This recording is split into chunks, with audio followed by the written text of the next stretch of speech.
From the street, this house doesn't immediately tell you what's waiting inside. At first glance, it looks like a fairly traditional villa, the kind of design you might have seen for many years.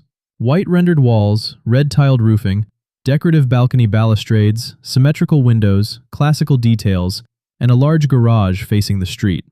There is nothing wrong with the exterior, but stylistically, it belongs to an older and much more traditional approach to residential design. And that's what makes this house interesting. Because once you walk through the front door, almost everything changes.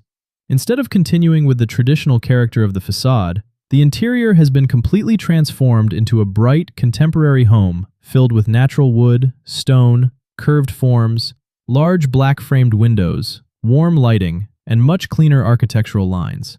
It almost feels like you've entered a completely different house.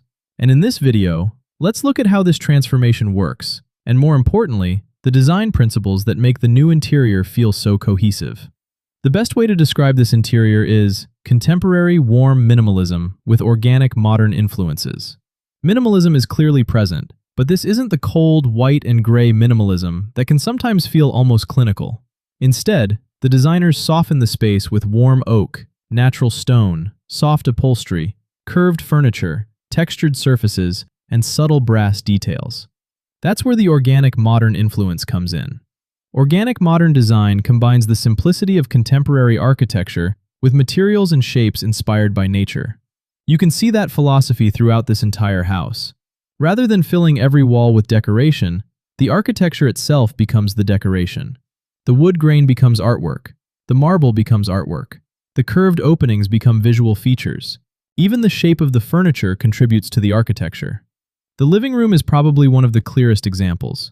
Look at how little furniture is actually required to make the space feel complete. There is one large curved sofa, a low circular stone coffee table, a soft rug, and a few plants. That's basically it. But because the proportions are right, the room doesn't feel empty. This is one of the most important principles of good minimalism. Reduce the number of objects, but increase the quality and visual importance of each object. The curved sofa softens what is otherwise a very large rectangular room. The round coffee table repeats that organic geometry. And directly opposite, the television has been incorporated into a large floating timber feature wall instead of simply mounting the TV onto a blank wall. Even the base underneath follows a long, curved profile. This creates visual continuity. Instead of seeing individual pieces of furniture, you start seeing one complete composition.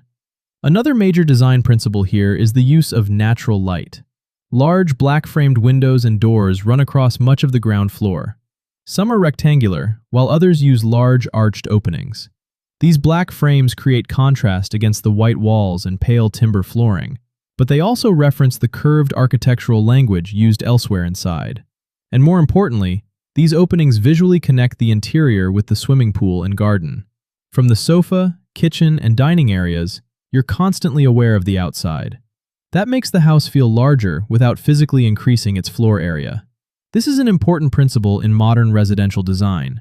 When the eye can travel beyond the walls of the room, the space psychologically feels bigger. Plants placed close to the glazing strengthen that connection even more. Then we come to the kitchen. And this is where another strong principle becomes obvious: material continuity. Instead of introducing completely different finishes in every area, the same family of materials keeps repeating. Warm oak cabinetry, light timber flooring, white and dramatically veined natural stone, touches of brass, black detailing, and warm indirect lighting. The kitchen island becomes almost like a sculpture. The dramatic stone wraps around the main island, while the surrounding cabinetry uses the same oak tone seen throughout the rest of the house. This is important because the kitchen is completely open to the living and dining space. If every area had different colors and finishes, the ground floor could easily feel chaotic. Instead, the repetition of materials ties everything together. The kitchen doesn't feel like a separate room. It feels like part of the architecture. And notice the lighting as well. There are recessed ceiling lights, but the designers also use concealed LED lighting behind stone and timber. That secondary lighting doesn't just illuminate the room, it reveals texture and creates depth. One of my favorite features of this renovation is the consistent use of curves. We see large arched doorways, arched windows, rounded corners on cabinetry, circular mirrors, curved furniture, rounded shelving. Even some of the timber wall panels terminate with soft, radiused edges. This wasn't done randomly. It's a design language. Repeating the same geometry throughout different parts of a house creates subconscious consistency. Upstairs, that philosophy continues into the bedrooms. Again, the palette stays incredibly restrained. White bedding, warm oak, soft beige upholstery, light timber floors, small touches of stone and brass. Instead of adding lots of decorative furniture, large built-in timber panels become the main visual feature. The bed itself has a wide, softly rounded upholstered headboard, which continues the curved language from downstairs. Then there is the ensuite bathroom. This space introduces more stone, but it still follows the same material family. The freestanding bathtub sits against a dramatic arched stone backdrop. The vanity uses heavily veined stone with warm timber drawers and brass fixtures. And rather than completely separating the bathroom from the bedroom, glazing allows the spaces to remain visually connected. The exterior retains much of its traditional villa identity, but internally, the house has moved into an entirely different generation of design. And that's actually an interesting renovation strategy. You don't always need to demolish an entire property just because the architectural style feels dated. Sometimes the existing shell can remain while the internal planning, finishes, lighting, joinery, and openings are completely reconsidered. In this case, the renovation creates something that feels fresh without completely erasing the history and structure of the original house. So if we had to summarize the design philosophy of this renovation, it would come down to a few ideas. Warm minimalism, organic shapes, material continuity, natural light, indoor-outdoor connection, custom integrated joinery, and a very restrained color palette. The result proves something important about renovation.